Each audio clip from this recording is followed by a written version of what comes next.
कहते हैं एक शकीउल कल्ब बंदा जिसने करबला में मजालिम में शामिल था, दौड़ते दौड़ते मदीने पहुंचा। किसी ने कहा अगर तुम्हें रहने के लिए जगह चाहिए, खाने के लिए खाना चाहिए, तो एक ही घर है मदीने में जो 24 घंटा फकीरों के लिए, गरीबों के लिए खुला रहता है। मतलब आप एक मोहल्ले में रहते हैं, उस मोहल्ले में किसी बंदे से बोला जाए जनाब अगर आपकी बेटी बीमार है, आपको जिंदगी में कोई मसला है, तो आप इस मोहल्ले में किससे उम्मीद लगा सकते हो? वो जिसका नाम लेगा वो शिया इमाम ज़ैनुल आबिदीन होगा। अगर उसमें आपका नाम नहीं आ रहा तो आप शिया ज़ैनुल आबिदीन नहीं हो सिफती तौर पर। 4 भाई हैं, 7 भाई हैं, अगर किसी भाई से बोला जाए जनाब आपको मसला हो, तो आप 7 भाइयों में से किससे उम्मीद लगा सकते हो? वो जिसका नाम लेगा वो सिफत में इमाम ज़ैनुल आबिदीन का शिया है कि लोग खूबियों के लिए आपसे क्या लगाएं? उम्मीद लगाएं कि अगर मैं कहीं पे अटक गया, कहीं पे फंसक गया, तो ये वाहिद बंदा है जो मेरी मदद करने को आ सकता है। तो कहा कि एक ही घर है मदीने में जिसके पास जाओगे तुम्हें खाना भी मिलेगा, जगह भी मिलेगी। कहते आगे इमाम ज़ैनुल आबिदीन के पास, गालिबन शायद ये शुरू में जानता नहीं था या जो भी था, दरवाजे पे दस्तक दी, घर के अंदर आ गया। इमाम ने अपने नौकरों को बोला कि इसे खाना दिया जाए। घर की बैरूनी में कमरा दिया, वहां पे रहा 1 से 2 दिन। तीसरे दिन जब जाने लगा तो उसे पता चल गया कि ये कौन है, ये अली इब्न हुसैन है। तो जब जा रहा था तो इमाम ज़ैनुल आबिदीन ने कहा कि अब वापसी कर रहे हो, कोई सवारी है तेरे पास? इसने कहा नहीं, सवारी नहीं है। तो मौलाना ने कहा ये सवारी खड़ी है, ये साथ ले जा। कुछ पैसे दिए, ये साथ ले जा। कुछ खाना दिया अपने नौकर को, भूखा ऐसे दे, ये साथ ले जाए। जब ये निकलने लगा ना तो इसने इमाम ज़ैनुल आबिदीन को कहा कि लगता है कि आपने मुझे पहचाना नहीं है। हाँ।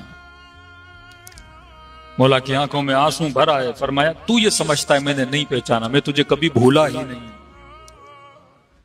का तू वही है जिसने मेरे अकबर के सीने में बर्छी लगाई थी। हाँ। फरमाया इतना कुछ जानने के बावजूद भी ये अखलाक। फरमाया तुमने करबला में वो किया जो तेरा किरदार था, मैंने आज वो किया जो मेरा किरदार था। सूरज है ना रोशनी देगा, बल्ब है रोशनी देगा, गटर है बदबू देगा, तेरे अंदर जो है वही बाहर निकलता है। शाम से आया, इसका दिमाग भर दिया गया था कि अली इब्न अबी तालिब अलियाज़ बिल्लाह नमाज नहीं पढ़ते।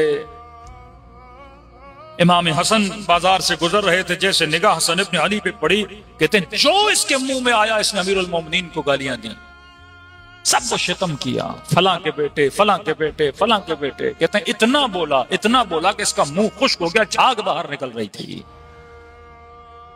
मौला हसन ने इसे देखा, अपने गुलाम को कहा कि बोल बोल के थक गया, इसे थोड़ा पानी पिला दो। हाँप रहा था, सांसें उसके, मतलब इतना गुस्से में था, इसके दिमाग को इतना भर दिया गया था। पानी जब उसने पिया तो इमाम हसन ने फरमाया लगता है मुसाफिर हो, अगर रहने के लिए जगह नहीं तो हसन तुझे घर दें, अगर पैसों के लिए परेशान हो तो तुझे पैसे दूं, अगर सवारी नहीं तो तुझे सवारी दूं। जब इमाम ने ये बातें करना शुरू कर दी तो ताज्जुब से कहते हैं हसन इब्न अली में गालियां दे रहा हूं और तू नेकियां कर रहे हो। का तू जहां से आया है, जिसने तुझे जो सिखाया है तू वो बता रहा है, मैं वो कर रहा हूं जो मुझे बाबा अली ने बताया है। हाँ। कहते फौरन मौला के हाथों को चूमा और फरमाया अगर तरबियत हसन ये है और अली ने ऐसी तरबियत की है तो मैं आपके हाथों पे बेअत करना चाहता हूं। एक अखलाक ने इसे हसन का मुरीद बना दिया। ये दीन है, ये इबादत है। नमाज प्रैक्टिस है, 17 मिनट की प्रैक्टिस तुझे यह सिखाती है कि तुमने 24 घंटे कैसे गुजारने हैं। तभी फरमाइए फलाह बहबूद है। खाना खाना हलाल, नमाज में हराम। पानी पीना हलाल, नमाज में हराम। लेफ्ट एंड राइट देखना हलाल, नमाज में हराम। इब्तदाई नमाज में हम्द पढ़नी है, यासीन पढ़ो हराम, रहमान पढ़ो हराम, बकरा पढ़ो हराम। अल्लाह का कुरान है। परवरदिगारा मैंने अल्लाह अकबर कहा, सुबह की पहली रकत में हम्द पढ़ा, अब दूसरी रकत में हम्द की जगह पे यासीन पढ़ूं, कल्ब कुरान का हराम है। परवरदिगारा नमाज इशा में सूरह रहमान पढ़ूं, जन्नत का जिक्र का हराम है। अगर मैंने हम्द कहा तो हम्द पढ़नी है। फलसफा क्या है? क्या देखो दोनों हाथों को उठाते हो, कहते हो अल्लाह अकबर, निगाहें वहां रखो जहां मैं कहूं, हाथ वहां रखो जहां मैं कहूं। खाना खाना हलाल है, लेकिन 2 मिनट के लिए खाना तुझ पे हराम है, पानी तुझ पे हराम है। खुदाया हमद की जगह पे यासीन पढ़ूंगा, नहीं हमद ही पढ़ोगे। क्या ट्रेन किया जा रहा है? मतलब 17 मिनट ऐसे रहो जैसे मुझे पसंद है। 17 मिनट ज़बान से वो कहो जो मुझे पसंद है। कमर को ऐसे झुकाओ, सर को सजदे में ऐसे डालो, मतलब पूरा बदन की एक्टिविटी, हरकत और सकनात वैसे चले जैसे तुम्हारे रब को पसंद है। अब जब कहते हो अस्सलाम वालेकुम और रहमतुल्लाहि व बरकातुहू, मतलब इस बिलीव पर पहुंचो कि अगर तू 2 मिनट रब की मर्जी पे उठ भी सकता है, खड़ा हो भी सकता है, तो 24 घंटा ऐसा क्यों नहीं कर सकता? तो हर बंदा रब को दलील देता है नमाज पढ़ने के बाद, है खुदा जैसा तूने कहा मैंने किया।